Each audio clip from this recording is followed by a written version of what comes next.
Essa semana a gente teve a convocação da seleção brasileira para a Copa do Mundo. Convocação essa que provocou bastante polêmica aí no mundo do jornalismo esportivo, principalmente pela ida do menino Ney para a Copa. Jornalistas pró-Neymar, contra Neymar, gente que colocou política no meio, olha que merda. Colocaram política dentro do futebol, inclusive para vários assuntos diferentes, o pessoal coloca política no meio, é um negócio impressionante, mas, enfim, vimos uma baita de uma festa lá no Museu da Manhã, com direito a Luciano Huck tudo, foi bem ridículo, né?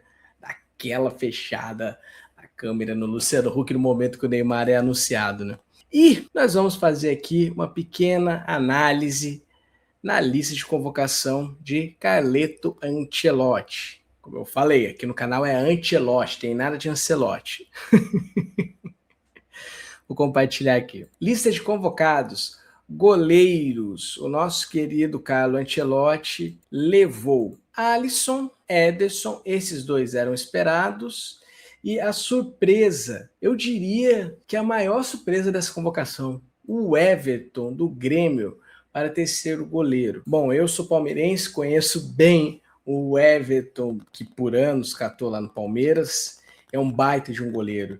Eu acho que foi uma decisão muito acertada do Ancelotti, porque estamos num momento de oscilações dos goleiros. O Alisson, por motivos físicos, né? Ele está voltando agora, vai ser o titular, mas o Ederson falhou recentemente no Fenerbahçe. Ele não está no melhor momento, mas é um grande goleiro. E o Everton vem jogando e jogando bem lá no Grêmio. E aí as outras opções eram também opções que estavam oscilando. O Bento falhou feio esses dias lá no time dele, no Al Nassr. O Hugo Souza também vem falhando. Então o Ancelotti foi no certo, no seguro, um goleiro experiente, um goleiro com experiência de Copa do Mundo, o goleiro da Olimpíada, que o Brasil ganhou o primeiro ouro, enfim. Então, o Everton é com certeza uma escolha muito segura e muito acertada por parte do Ancelotti. E aqui a gente vai para os defensores. Eu não gosto muito dessa unificação de defensores, né? Poderiam colocar laterais, zagueiros, era muito melhor, né? Então, vou falar aqui primeiro dos laterais. Laterais esquerdos, o Alexandro do Flamengo e o Douglas Santos do Zenit. Olha, confesso para vocês que esses dois não estariam na minha escolha. Eu escolheria o Alex Telles do Botafogo, que não está nem na pré-lista, e o Kaique Bruno do Cruzeiro. Eu vi ele jogar, até falei no vídeo anterior, esses dias, que eu vi o Kaique Bruno jogar, achei ele bom lateral, um lateral equilibrado, defende e ataca muito bem. Esses dias também teve Cruzeiro e Palmeiras, e ele finalizou ali, eu me lembro de duas finalizações dele, que o Carlos Miguel, ou eu lembro que o Carlos Miguel espalmou, eu não sei se a outra foi por cima do gol, enfim. É um lateral que sobe muito para o ataque. Eu acho que essa é uma tradição do futebol brasileiro, laterais que sobem, laterais que participam da construção ofensiva. Eu acho que é importante ali pela esquerda ter um lateral que puxe a marcação e dê mais espaço para o Vinícius trabalhar, entendeu? Porque senão o Vinícius fica isolado lá do lado esquerdo e a marcação fecha muito facilmente nele. Então é importante que haja laterais que subam. Então não seriam, né, a minha escolha estes dois laterais aqui, tá? Não seria a minha escolha. Laterais direito, aí nós temos apenas um, que é da posição exatamente, que vou te falar, nem sei se tá mais na posição, porque eu não tenho visto os jogos lá da Roma. Uma vez eu vi, uns meses atrás, ele estava jogando na ala esquerda, que é o Wesley. Mas ele é de origem um lateral direito. Agora, nós vimos na seleção o Ibanes, que eu acho que vai ser o titular, tá, gente? Eu acho que vai ser o titular. Desconfio. E o Danilo do Flamengo, ambos vêm jogando de zagueiro, tá? Ambos são zagueiros. O Danilo, na carreira dele, já foi zagueiro, lateral. Se eu não me engano, lá no Santos ele começou como volante, enfim.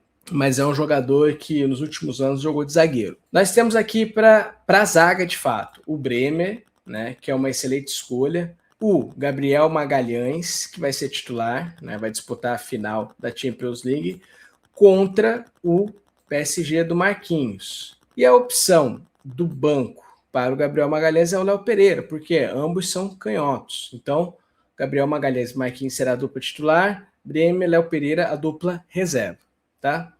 Eu não teria levado o Léo Pereira. Para mim, existem zagueiros com mais condições. Eu, por exemplo, diante desses nomes aqui, eu levaria o Thiago Silva. Para mim, seria uma escolha melhor. Tem o Murilo do Nottingham Forest, que também vem jogando bem lá na Inglaterra já há algum tempo. Seria uma boa escolha. E por aí vai. Vamos lá.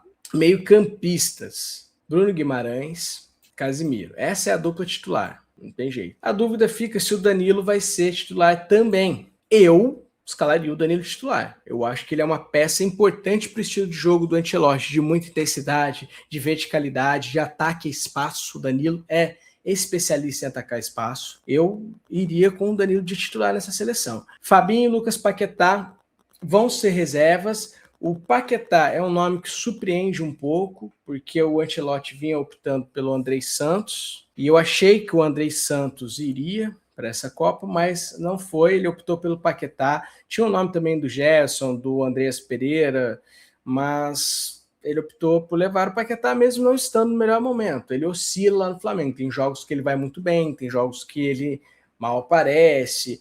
Então é uma escolha até um pouco polêmica, mas é um bom jogador sem dúvida nenhuma. E agora nós vamos aqui para os atacantes. O Endrick do Lyon, que é uma escolha muito feliz. A gente deposita muita esperança no Endrick, ele é um jogador que tem uma aura, que tem uma energia diferente. Gabriel Martinelli, que acabou de ser campeão da Premier League com o Arsenal, é o reserva imediato do Vini Júnior. Igor Thiago, eu esperava a ida dele para a Copa, tá? Só que eu esperava que o Ancelotti levasse Igor Thiago e João Pedro.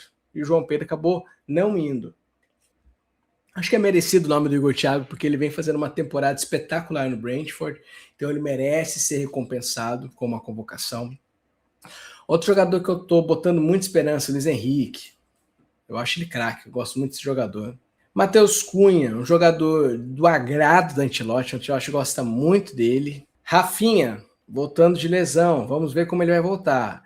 Eu considero o Rafinha uma incógnita, tá? Outra surpresa na convocação, o Ryan. Legal, gostei de ver que o Ryan foi convocado. É um jogador que ele une força física, habilidade e poder de decisão. Eu acho que ele vai crescer muito com o passar dos anos, com certeza. Vini Júnior, nome certo, titular da seleção, não vai ser o camisa 10, deve ser o camisa 7 da seleção, porque o camisa 10 será ele, Neymar. E aí você me diz aqui nos comentários se você achou correta a convocação do Neymar, se você achou que o Neymar deve de fato fazer parte da seleção brasileira nessa Copa.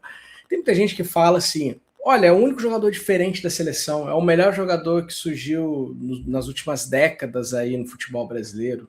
De fato, realmente foi. Agora, tem uma outra corrente que tem muita razão em dizer que o Neymar não joga há muito tempo. E há muito tempo vem causando confusão no Santos, escolhendo o jogo, e eu questiono as pessoas que falam sobre os números dele, porque o Neymar escolhe jogo. Contra o Palmeiras e contra o Flamengo, por exemplo, ele não jogou. Né? Ele não joga em gramado sintético, ele só joga praticamente na Vila Belmiro. Poucos são os jogos fora de casa. Poucos. A maioria na Vila Belmiro, dentro de casa. Então, assim, mesmo que alguém tente argumentar sobre os números dele, dá para questionar. Mas a gente vai torcer muito pelo Neymar, que ele possa vir para a Copa, que ele possa estar lá no melhor da sua forma ou no mais próximo possível disso. Já falaram aí de um edema que ele tem na coxa, se eu não me engano, ou na panturrilha. Não, acho que foi na panturrilha o edema dele. Não sei se ele vai participar dos amistosos, mas tomara que ele esteja bem para poder defender a seleção brasileira e que ele não seja um fiasco, igual está sendo no Santos. Tá? Mas são essas as minhas impressões sobre a seleção brasileira, sobre a convocação do Ancelotti.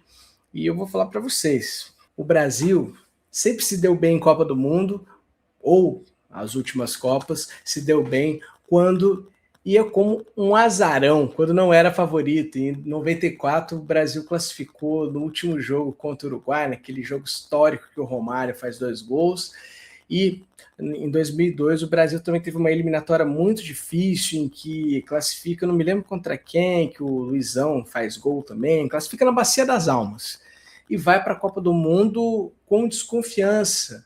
O Brasil não tinha feito aquele ciclo com o Ronaldo, que já estava há muito tempo machucado, vinha daquela lesão grave. Então, essa é a primeira Copa depois daquela que o Brasil não chega com muita pompa, sabe? Mas também, ao mesmo tempo, é a primeira Copa que eu acho que o Brasil é azarão pra caramba. Mas vamos torcer. E aí eu quero pedir para você também deixar aqui a sua curtida, seu comentário, pode compartilhar aí com a galera do futebol, a galera que gosta de seleção brasileira, e se inscreva aqui no nosso canal, tá bom? É isso aí e vamos torcer pro Brasil.